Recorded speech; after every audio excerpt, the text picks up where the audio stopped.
What is up to all the difference makers out there? I have an awesome episode today. So I've known our guest we have in the studio today since I was talking about it. I think he was like 19 years old. And I was director of sales for this wireless company. A lot of you probably know in stories I've told in the past. But I ended up hiring this guy as a sales guy. And I just remember really connecting to him early. He always had this entrepreneurial spirit. I remember like he had Wireless Zach. He created this Facebook page. And he was like, I remember that. like he was just doing stuff. And like he had this out of box thinking that I knew he wasn't going to be working for me for very long, that's for sure. And so I watched that happen, and then I started my business probably 3 or 4 years later, after maybe 5 years after working with Zach and meeting him, and then when I got out there, we kind of ran back into each other, and we had an opportunity to have a lot of conversations. And what's really, really awesome, we're going to dive into today. Zach.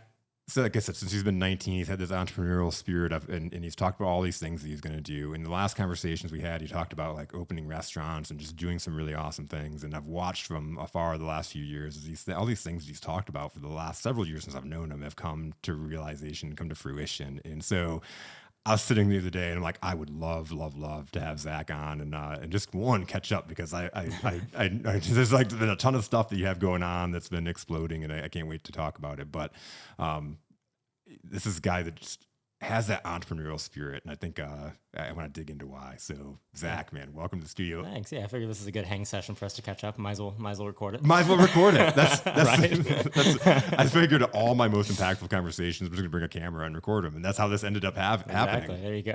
And then Zach brought the most adorable human alive.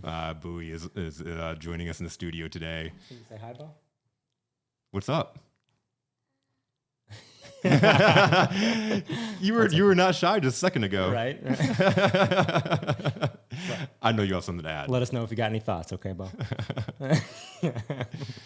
So Zach, man, reflecting, I want to know, what was that? What's that fire? What is that? What you talked about having to be a special person to want to wake up and have that challenge and be that entrepreneur. Yeah. Like, what was that early igniter for you?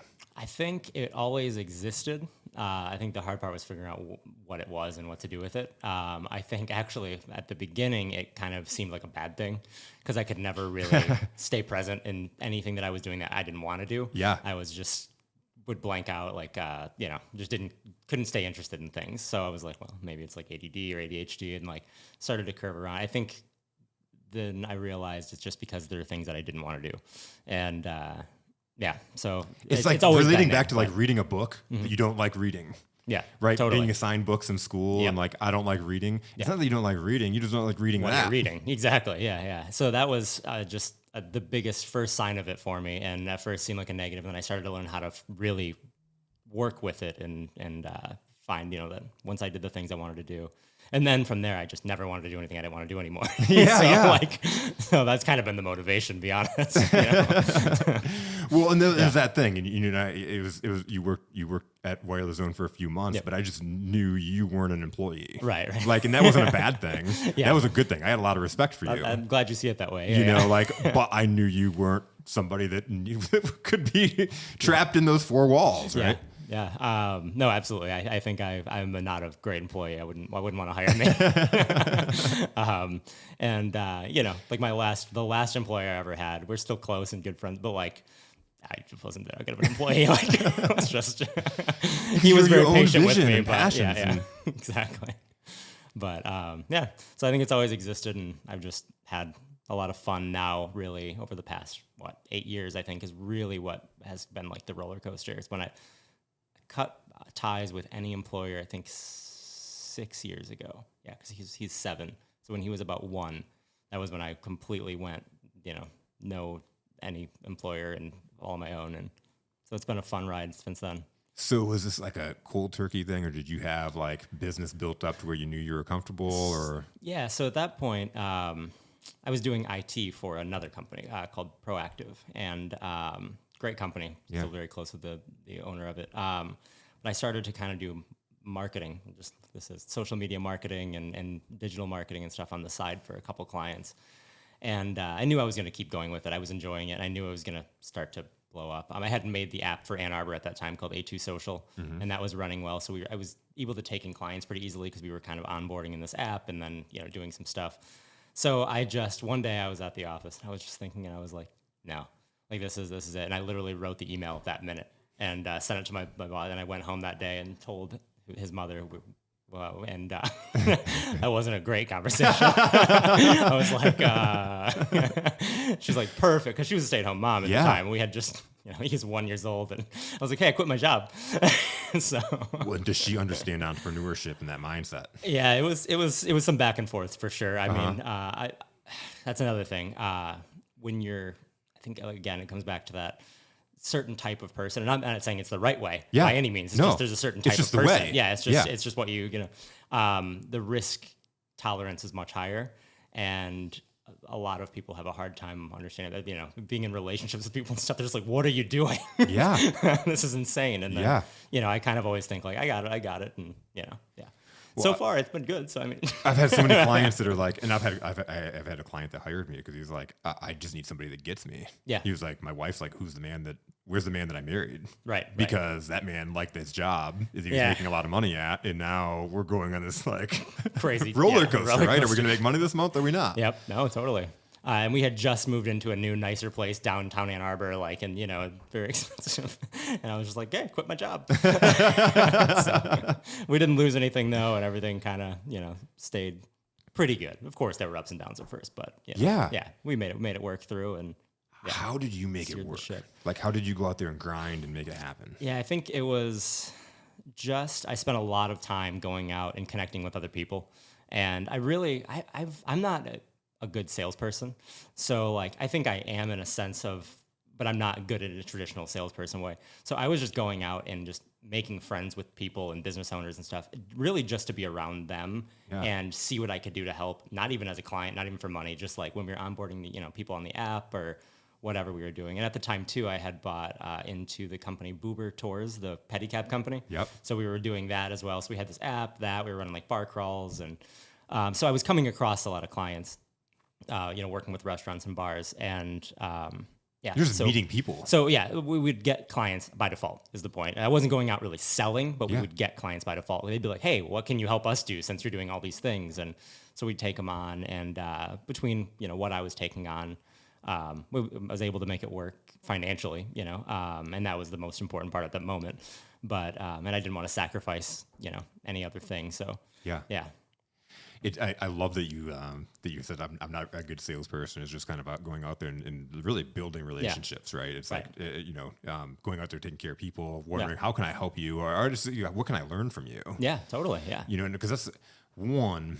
Almost every guest I have on here that's successful in sales or business talks about like I suck at sales or I'm just building relationships.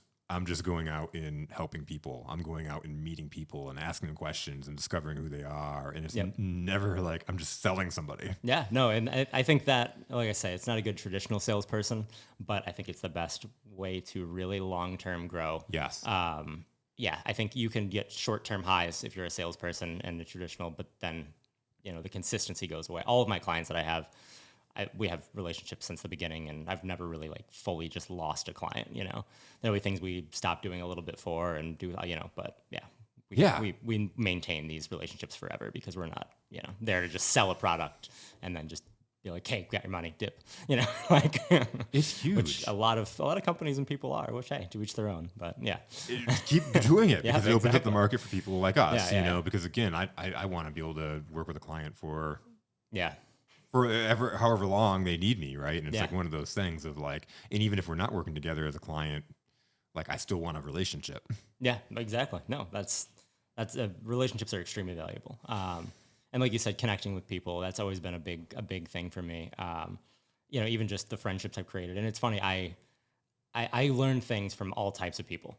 I don't only learn things from people who are successful. Like I have such a wide variety of very close friends. Some of them are worth $100 million, and some of them are working like minimum wage. And I learned something from all of them. Yeah. So this isn't like a money game. This is like I don't know. It's a lifestyle game, and living who you are and just comfortably, and it's just happened to be my energy level.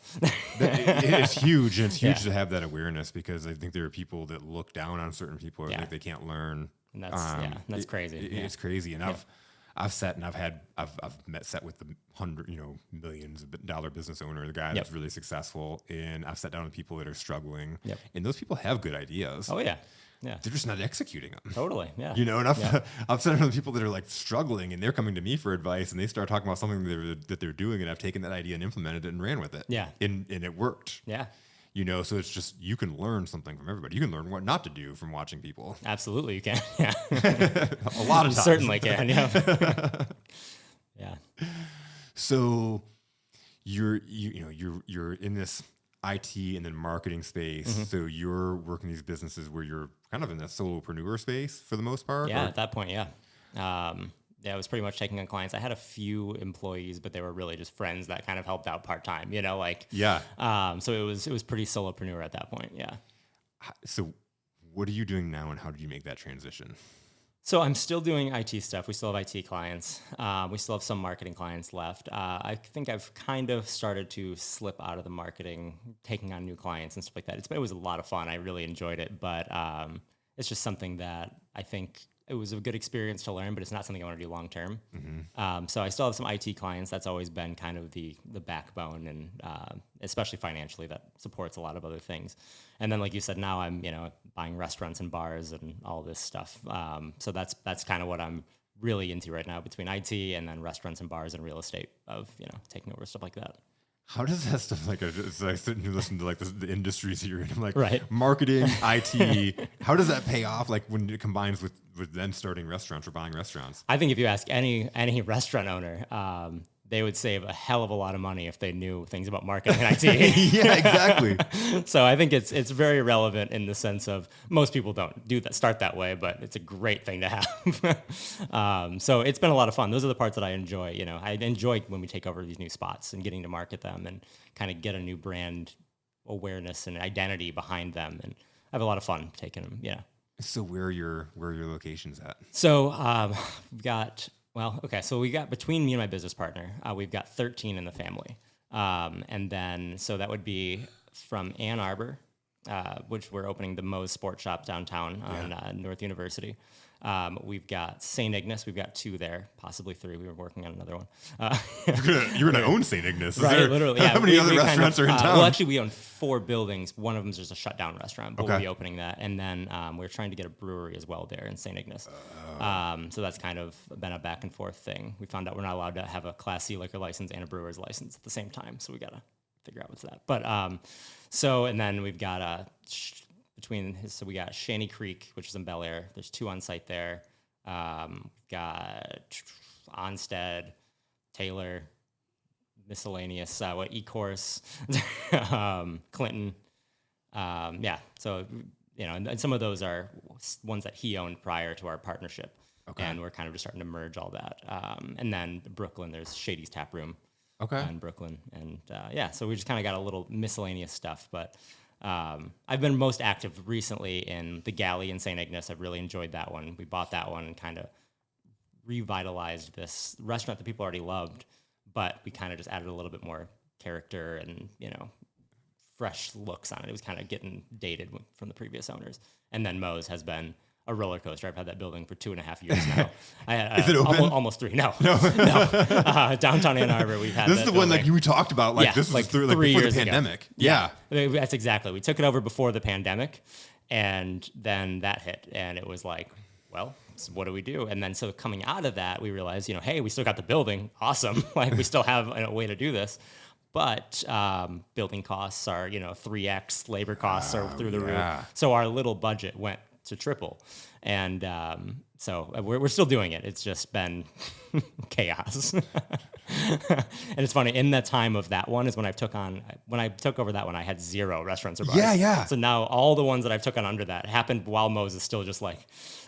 Well, that's what it's like watching this all happen. I know this again 3 years ago. We were talking about your idea for Moe's in getting the building and stuff like that, and then I'm watching all this stuff take off. And I'm like, I can't wait to hear this story. Right? Yeah. So and Moe's, of course, I don't know if I told you the story, but the reason it's called Moe's is it was the old Moe's Sports Shop in Ann Arbor, and that was a really iconic sports shop. It was there for like over 100 years, and the referee stripes, like the stripes for referees, were actually invented in that building by George Moe. No way. Yep. So they like all the players were wearing all the referees were wearing white button-ups, and they were getting mistaken for players. So he was the only collegiate like retailer at the time in the U of M, and they came to him for a unique design, and he made the referee stripes. George Moe, yeah. That is insane. Isn't that crazy? Yeah. So we're carrying over that kind of history and homage, and making it kind of a sports bar neighborhood thing. It's on campus. Yeah. So it's going to be a fun one, and I think Ann Arbor will appreciate it once we finally get the damn doors open. When do you think that? Do you have an idea? It's going to be this winter at some point. It could be as December to March. I mean, yeah. What draws you to the restaurants? I've always liked to host and entertain. I've always been that for my friends, and I just always like to put things together. I remember even like when I was a kid, I would like decorate my room in crazy ways and like have people over, and so I've always liked to host, and I think that came from that just was the next natural step in hospitality. Yeah, it's funny because I just remember again all those years ago, like you would tell me all the different restaurants to go to, like you would always like you kind of had your ear to the ground, like you were just kind of part of that buzz in Ann Arbor. Yeah, and that I've tried to stay, at that. And we have, a lot of friends in Ann Arbor, are restaurant owners and bar owners and stuff. We've become really close with a lot of the people there. Actually, during COVID, I made an online ordering system, and any restaurant or bar that didn't have one, I was doing for free. I would just go in and help them implement it so they could take orders online and be able to do curbside and delivery and stuff. So MLive partnered with us to help us push that word out, and then So we did that for a lot of different people. So hopefully we saved someone in the pandemic, or helped at least a little bit, because that was a rough time. Yeah. For that industry. I jumped into it, and then that happened, and I was like, good timing. At least it wasn't the biggest open collapse yet. in that industry ever. And it was right at the beginning. Well, it's one of those things, like Ann Arbor specifically. Yeah. I've always been like, Ann Arbor's like kind of recession proof, in the sense of like it went through the recession and they still did well. And then the pandemic happened, and Ann Arbor probably got hit harder than anybody. Sure did. Oh, yeah. I remember going it was like during the summer of 2020, and I met a client downtown, and I parked over by Zingerman's, and I remember driving all the way there thinking like, I hate parking over there. Like it sucks. Carytown area? Yeah, Carytown. It's like it's hard to find a spot. Yep. And then I got there, and it was like you could see the tumbleweeds, and there was like one person walking down the street, and there were no cars in the parking lot, and I was like, this is sad. Yeah, no, that was a really rough time for everyone, and in hospitality. I mean, all businesses, I feel like, really got hit, but especially hospitality was, because it's you rely on people physically coming together. That's the whole point of the business. And when people can't be around each other, that's not good. Like, kind of nixes your entire moves. So there was some of the places that got outdoor space and was able to do stuff, but I mean, those very, very few. Okay. But I'm also curious to know, like, you've got all this awesome music coming out. Oh yeah, that's another side thing that I do. Tell me about this. I mean, so that's my only hobby, I would say. That's kind of why I picked it back up. So I played music when I was younger, probably like 14 to like 18 or 19 a lot. And then I just kind of slid off as I went into other parts of life. And, recently, actually, one of my buddies, who is in music as well, was talking about how like I was the first like person he remembers to like have their own music out as, around that age. And he kind of like, was like, you should do that more again. And so then I kind of started with him, just a couple little things. And then I started getting the habit of writing again. And so I've been enjoying it. It's been a lot of fun.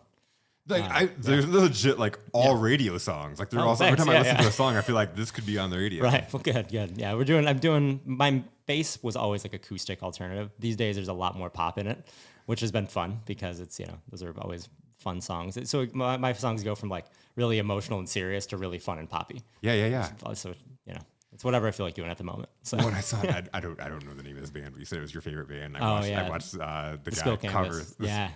Spill Canvas is what it was. Yep. Like I watched that's so Isn't that awesome. so cool? Yeah, it was really cool to hear him on my song doing that. It was it was cool of him to do that. But like how did that all come about?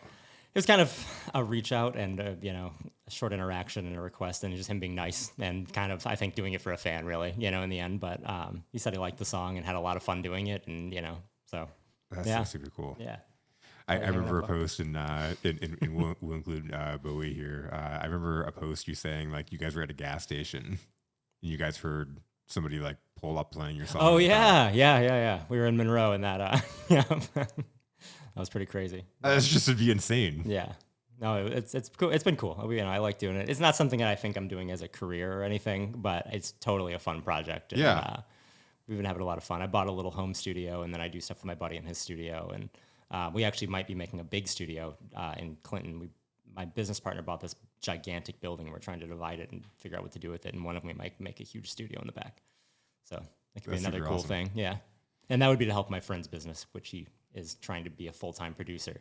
So it'd be cool if he could work out of there full-time, Yeah. Give him a spot. Yep. And is that something like, do you think you'd like rent that out for other people to come into you, or would it just be kind of like his spot? I think both. Yeah. Yeah, both. He'd probably use it half the time when he books, and we could, do stuff in it, and just a shared space. So what's your vision? Where are you going? I don't know. I think I learned to not think about that too much. I think that cripples me when I think too far in the future or too far in the past. I think I'm focusing on what's going on in front of me right now. And as things come and present themselves or I run into a new opportunity, I gauge it at the moment, and I don't judge it on what's going to happen in the future or what's already happened. I kind of judge it on how I feel about it right now and take it from there. And I think that's done pretty well for me, so I don't get myself into something that I naïve believe in too much in the far future. Kind of you have to look at some of the present and feel. That's how I do it, at least. Well, it's one of those things you think about, like, all these people have like 5-year, 10-year plans, right? Like, that's tough for me. You think about 5 years, and it's tough for me too. I'm not that person. Like, I could have an idea of where I want to go, but like, it's one of those things. A general direction.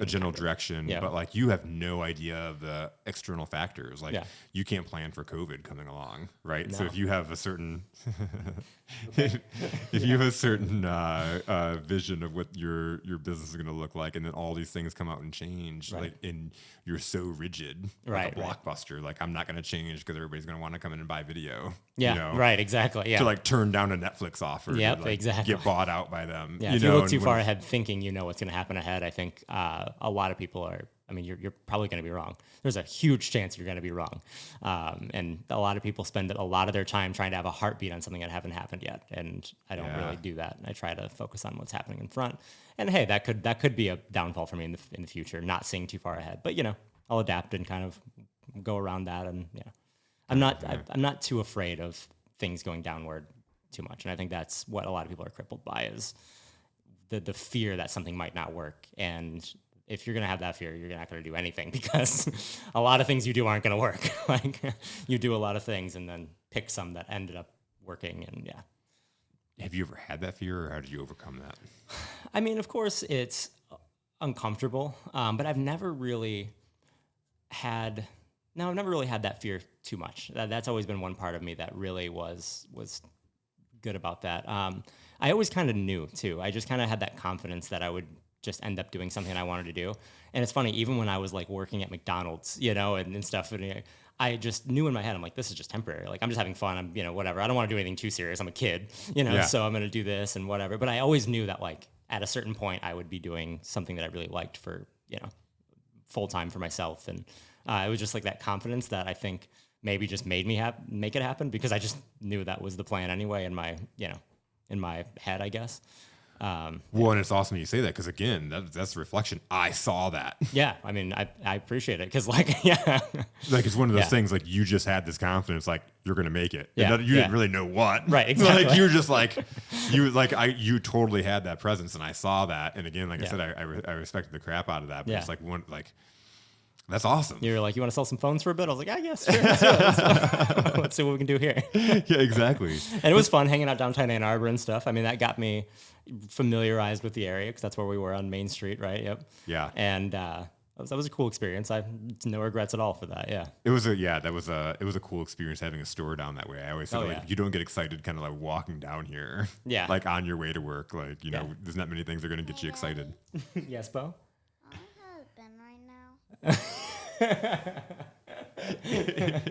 It has been 40 minutes. You got anything to say, Bo? What do you think about what Daddy's doing? Exactly. Do you like that he owns restaurants? What's that mean? That I own restaurants and bars? Have you been having fun with that? Yeah. What's your favorite thing to do with your dad?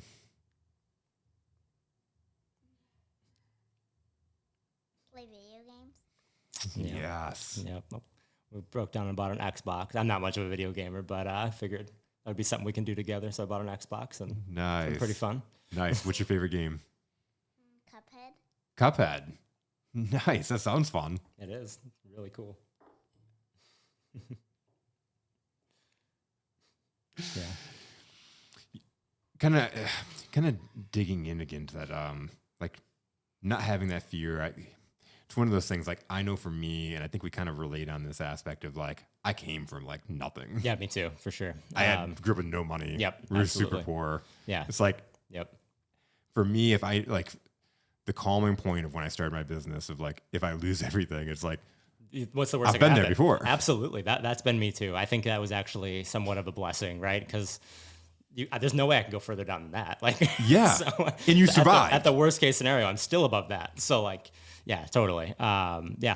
We grew up with in a trailer park. My mom was single mother, disabled, and it was just, we didn't have much at all. It was pretty tough. But I never really was poor me about it at the time. I was like, whatever, this, they just lived like I live now. I didn't really, I now don't live like extravagantly either. I just live, and I'm glad that I can afford things and eat and have fun with what I'm doing. But yeah. So I did the same things there, just surviving and trying to enjoy life regardless. But there's no way to go further down than that. And that's a nice thing.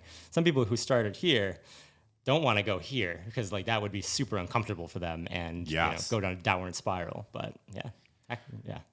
There was a moment, I was like 6 months in my business, and it was like I was making no money. I was very little money, and I was like, what am I going to do? I'm waking up every day. I'm getting these low bank account emails, Right. And it was like thinking about, do I go get a job? Like, what do I do? Do I go work? Do I go stock shelves at Walmart at night and then try to build this thing in the in the morning or in the afternoons or whatever? And like I'm having all this pity party about just giving up. Yep. And then it was like that realization of like, I've been here before. Yeah, exactly. I've had my back against the wall, and every time I've had my back against the wall, it's like it's given me that opportunity to have the biggest spring up of my life, right? Oh, yeah. Like, because you'd only go up. Yeah, like, that's exactly. Hey, I Dad. think that's yes, Bo. How long is this? We've got 15 minutes, I swear, 15 minutes. Okay.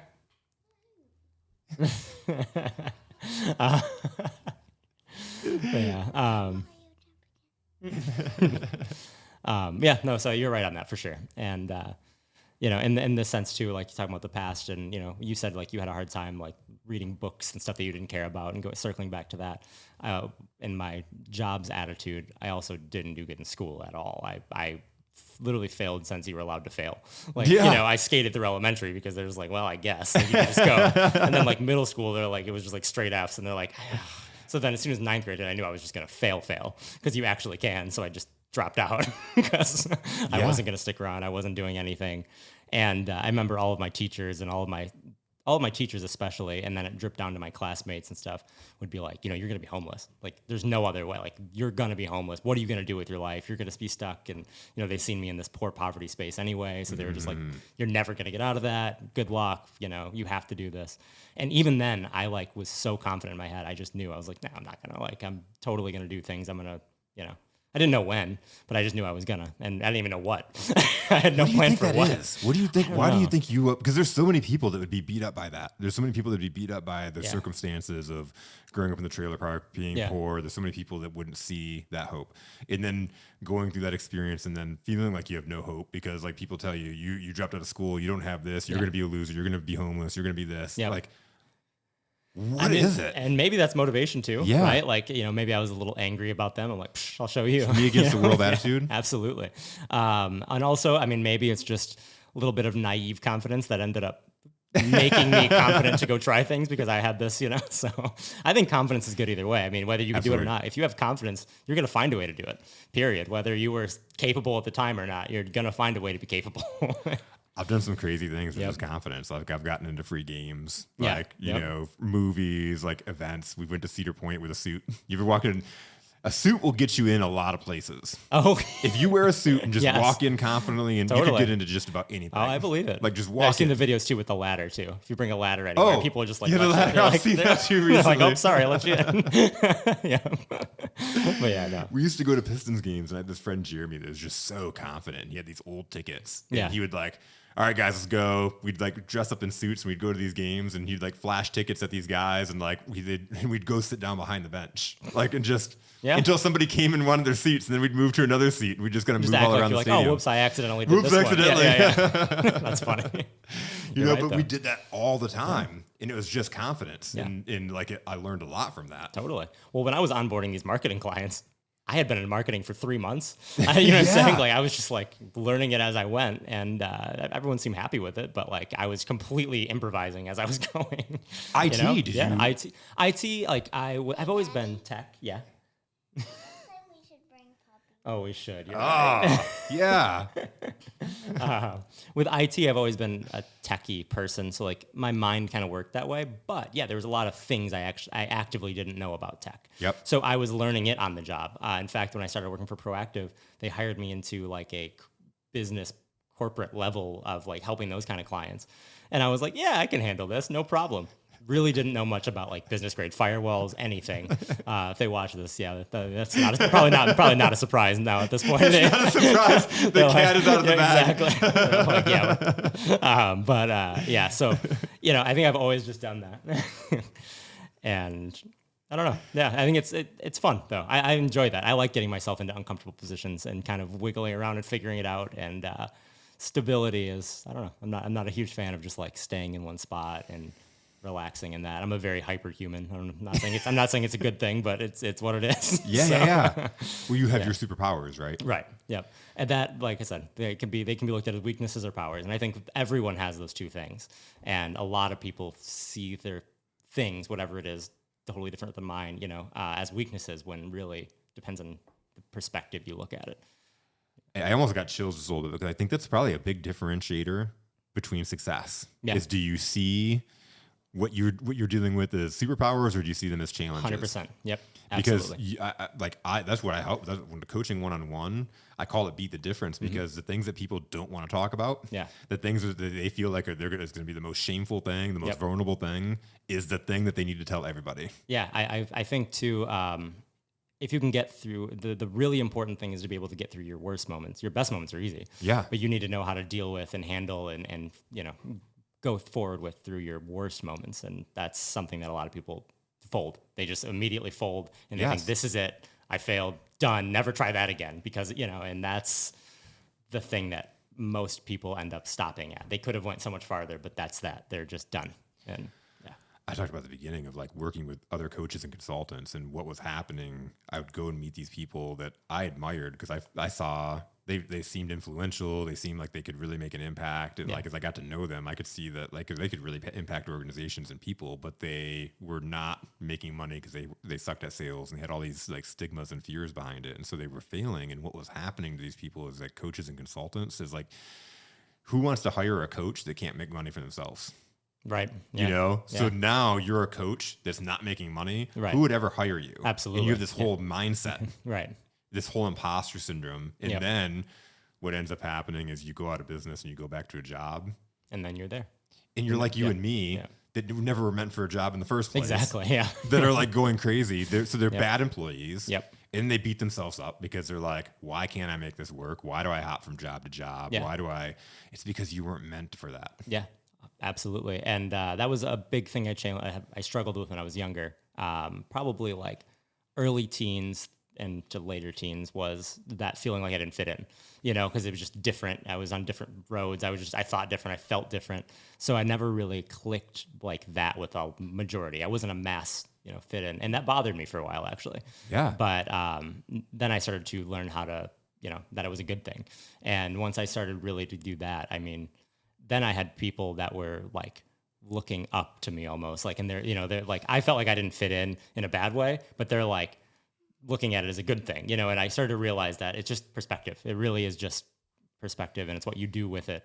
If I had just been like, well, I don't fit in, let me just go lay in my house all day every day and not try, you know, like, that's And it sounds funny, but there are people that may be listening that are doing that. Yeah, absolutely. You know, and that's even why I brought this why I do this podcast, because I love your like. Yes, Bo. What should I say to you? Hold on 1 second, Bo. Yeah, no, that's why you do the podcast. Yes, that's why I do the podcast, is because I'm that person that's going to go out and meet other people. I'm going to have conversations because I want to learn from other people. Oh yeah. There are so many people that go out there and they have vulnerability and they think I can do this all by myself. And then when all of a sudden they start getting challenges, they think I'm the only one going through this. Yep. I'm the only one that can fix it. I've got to dive in and you know, I'm going out and having these conversations with people and I'm like, if anything, I can put this out there and there are people that my audience that can listen to this and realize that they're not the only ones out there. Totally. Yeah. That there are other people going through it and that there are other people that have made it out of that and are thriving now. Oh, totally. Yeah. And again, on that point too, that whole not fitting in or not feeling like you have something's missing or whatever. There's also you have your certain skill set and then you have things that you're not good at. The things that you're not good at are probably going to be present in your business and you're going to get to them and you're going to feel stuck and feel like you're not doing it right. So you have to find someone who can. Yeah. And that was a hard part for me too. I wanted to do everything by myself and just take charge. And the restaurants actually really got me better at this. Because I would be horrific working a day to day at one of the restaurants. I would screw everything up. Like I would, I'd forget orders. So having the people, the managers, and that we hire, the management teams and stuff, help us figure out these things and execute it. Things that it would have taken me a long, long road to perfect. That's their skill set, and learning that everyone has their skill set and that you don't have it, and just being like, that's okay. I don't have to be good at everything because there's going to be gaps. No one is a superhuman that can literally do everything. People are our greatest resources. Totally. Yeah. And there are people out there that great know IT. Yeah. Right? Yep. You don't want to mess around with your IT. Right. I spent months trying to build my website, months that I'll never get back, that I could have been doing something that I'm good at. Yep, exactly. Yep. And then my website sucked and I ended up having to have somebody do it anyways. Yep, exactly. Yeah. I'm not going to go down and try and do my own plumbing, it's going to destroy it.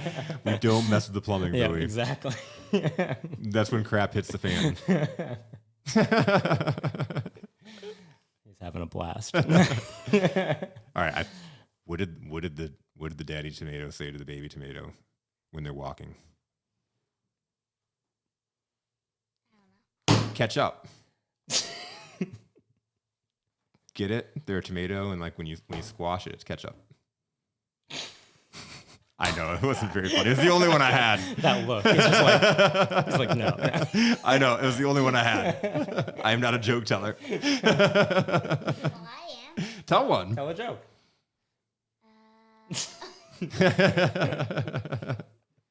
Yeah, and that's the thing too. I love having him around through all these things and seeing all this happen. Whatever he wants to do is fine. He does not have to go anywhere near my path or whatever. But it's just cool for him to see all the different sides of things. I'm doing different things that his mom is. So we get to see both of those. And, he gets to pick his own path. Exactly. Right? And it's cool. And I'm glad he has, supportive way to do that. And, I didn't really have that support system in place. So he's, glad to be that. And so that's cool about being a parent. You get to kind of also do things that you from your past you would have wished you would have had. Yeah. Because they're watching. Yep. And you're setting the example. Yep. And there's always been the parents that are like, do as I say, not as I do. Mm-hmm. But as they get to watch, that's how they learn. Totally. Yeah. Right. And I remember during the pandemic, me and my wife both came from retail. Yeah. My wife was in car sales, motorcycle sales. And so we were talking about just being in that environment and having people going crazy because you have to monitor the mass or, not monitor the mass or whatever. And just that kind of environment and working in retail. And we were talking about it kind of, and my son said, aren't you so happy that you don't have to do that anymore? Because you started your own business. And it was like, wow. Yeah, I didn't really even think about that. This could be he's miserable. Watching. Yeah, exactly. He's watching. Yep. And it's he sees things and he doesn't think about just jobs. He thinks about how could I create a company like this or how could I, and it's just one of those things. Again, he's kind of watching how me and my wife are both doing our thing and building our businesses, and we don't have to leave and go to work. Yeah. You know, it's huge. Yeah. Now I come to my office, I do have appointments, stuff like that, and then I can take him with me, or he gets to see it, right? Exactly. You get to bring him with you to the podcast and bore the crap out of him while he sits here.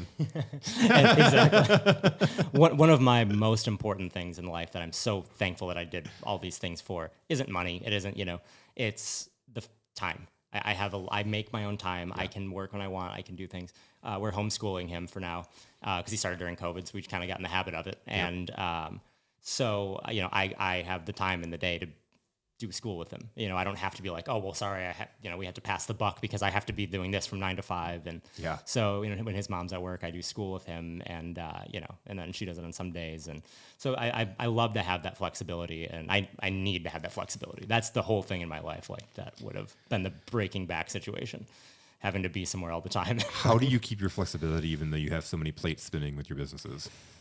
Tough. Mm-hmm. That's been a tricky thing too. I think have gotten better at passing the buck and trusting and just steering the ship when it's absolutely in a bad direction. Mm-hmm. Not when it veers in a bad direction. I've learned that. Still kind of watch and don't have to jump in and be like, oh, I have to do this.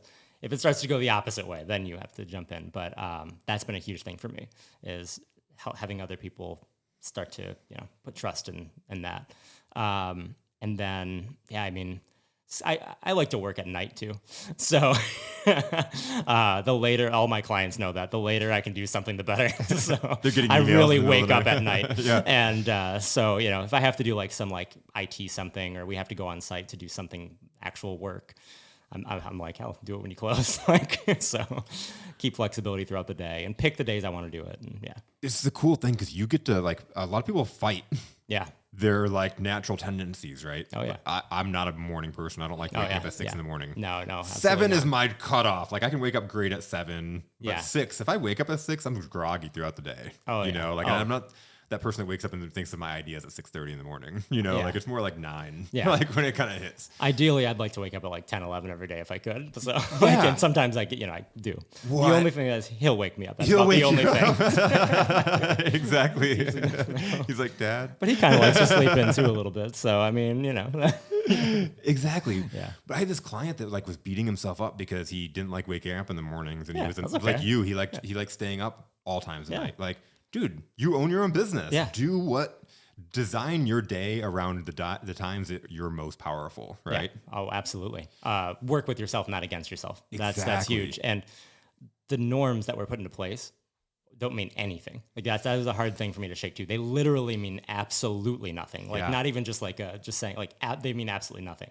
Those just exist because they're a majority. And if you don't fit into that majority, there's actually a majority over here that aren't. You just don't hear about them daily and see them daily because they're not like the most present thing up front. But hey, Daddy. Yes, Bo.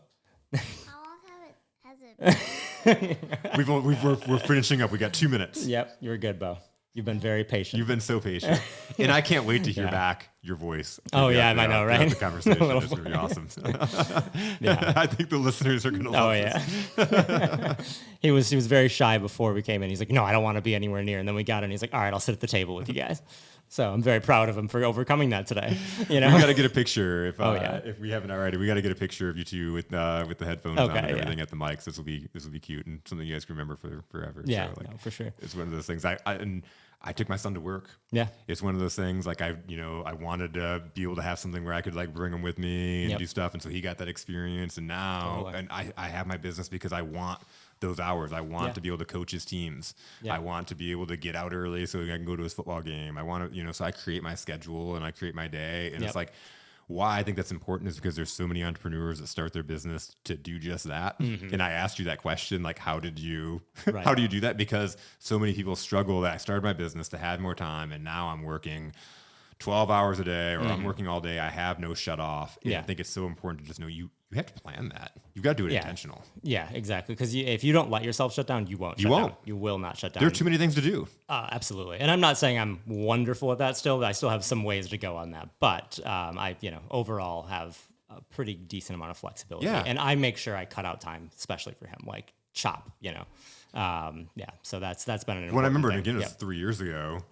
You had him at the office. Yep. He was sitting at the chair, and like all my clients know Bowie. And, you know, they all love him, and he loves them. So it's cool too because he's exposed to all these people that are, you know.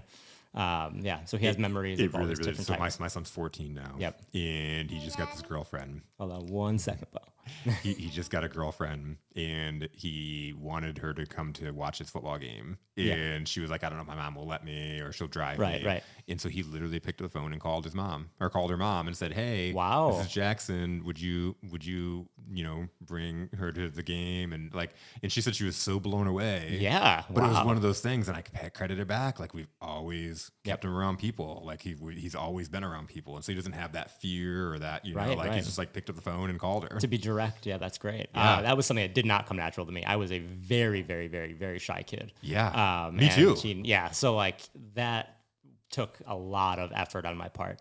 And I'm glad I did it because it helped not just in business, just in life in general. But you wouldn't build the relationships that you got if you didn't just go put yourself in situations. Absolutely not. Yeah. So that's big. I mean, there was a point where you were just a guy walking around Ann Arbor building relationships, right? Like you didn't know anybody. Like you're just kind of. I mean, pretty much. Yeah. Like I kind of would slide into relationships of like I have this client who then introduced me to this client, and then just kind of that. But I mean, it was for a while just really creating relationships. And again, not for monetary purposes, just because they're genuine. There's a lot of genuine relationships we kept that never made $1. Like that's not the point. It's just having all these ties in and. You go do good for people. Yeah, you go and 100%. You do good for people, and money's going to come. Yeah, opportunities are going to come. It's just natural, especially when you're putting it together. And it's like, hey, I'm doing this thing. Oh yeah, and that's how I've always done it. I've always liked to do the good things for people, and I'm not a greedy person at all. I only have one business partner. I've never had a business partner before, but in the restaurants and bars, I have a business partner, and he's also not greedy. And that was like the first thing that I judged. Because if you're really greedy, that will overtake a lot of your mannerisms that you do in business. And great guy and everything worked out. But that's a huge same core values as people that you go into business with. Core values are the big thing. And doing well, doing good for others for nothing, for no reason, just because you want to and you want to see someone help. And that's for employees, that's for clients, that's for anyone. That's always been something I like to do. I look at the money as a resource to do more. Yeah. It's a tool that I get to go do more fun things with in business and stuff. It's not like lining my pockets and I'm like, okay, now I get to buy a Lamborghini or, that's just not ever really what I cared about, and still don't. Yeah. We got have a house here in Ann Arbor, and then I have a house up north in St. Ignace with the other stuff. And I was going to ask you about that, like how you commute back. Yeah, so I've been driving. Usually it's been every week. I'll spend half the week in Ann Arbor, half the week in St. Ignace, half the week, and that's been fun. These past couple games have been game days these past weekends. Yeah. So I stick around for them. I do a lot of IT for a client that has stores like in the stadium and stuff. So. I had to stick around for these Saturdays. And we also do the Moe's pop-up outside because awesome. I have that building next to the stadium. So we do the Moe's pop-up on the corner there to introduce the brand of Moe's and, That's people, awesome. Yeah, your office is like right there. It's awesome. Yes, Bo? After this, do you want to go to the fair? The fair? Where's the fair? I'm like, is there a fair? Right. Let's do it, Bo. If you can find a fair, I'll go. But yeah, the office is right there, and so we have a lot of fun on game days, and it's cool to be able to do all that stuff. That's awesome. Yeah, and that's been good for Moe's because we're getting the food into people's hands as we opened during COVID for takeout and delivery out of my friend's kitchen at a bar that he has downtown. Okay, and he let us use the kitchen to do our takeout and delivery. And we got a big following. So because we're doing like smash burgers and fried chicken and very bar foods, very basic, but done very well. And then every single item on the menu has a handmade vegan option. So the burgers, the fried chicken, everything. And it's stuff we're making from scratch. Wow. And when we introduced it, I was like, we're probably going to get a lot of hate because I don't know how well I'm doing this vegan stuff. I'm not, vegan or into that at all. But I was making these and I was like, I like it though. And I feel like me not being a vegan, if I like it, maybe it's good. And the response was phenomenal. Awesome. It was our big following, honestly, was mostly the vegan stuff. And people split households. They were ordering vegan stuff and non for husband and kids or whoever. But what a place to release that in Ann Arbor. Right, exactly, yeah.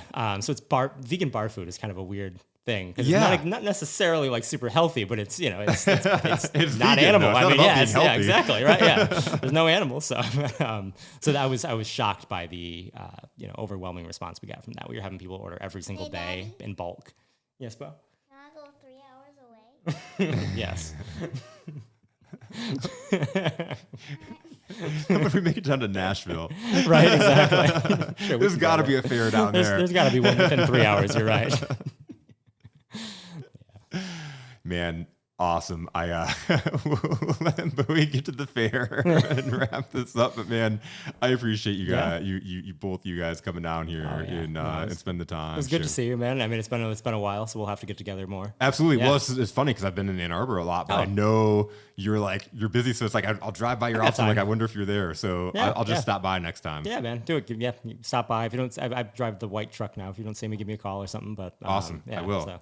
Sounds good, man. Cool, Thanks man. for coming out. Of course. It's good to see you as always. Absolutely. You got anything you want to say, Bo? All right. What do you to have close say? it? Want to do the ending words? What did you learn today? That my day has 150 buildings. Okay. Nice. Hey, he's dreaming it. Yep, exactly. We'll be there vision soon, power. I'm sure. You got it. Awesome, Cool. guys. Well, thanks a lot for coming down. Awesome. Thanks for having us. Absolutely. All right. Guess I'll find a way to build them back up high. These walls I cannot find. When I do, I'm gonna leave it all behind and lock myself inside. I wonder if they're gonna make me feel alive. Probably not.